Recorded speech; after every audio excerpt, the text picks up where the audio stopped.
Good morning mga kamasters, Irish Biker. Update po tayo sa charity ride with the Hataw Pachak. So dito kami ngayon sa Parkong Bato Plaza, saan yung first meet up sa Patsaka natin ito ngayon.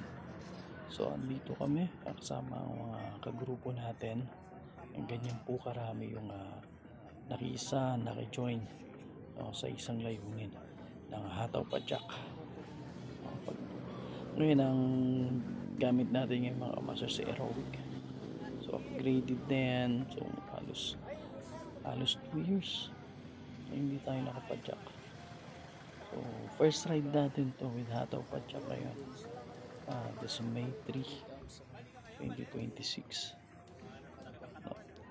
Ngayon mga master, ang second meetup naman natin is sa Robinson Malabon, kung saan doon naman nag-aantay yung mga iba pang kagrupo natin. Okay, sige.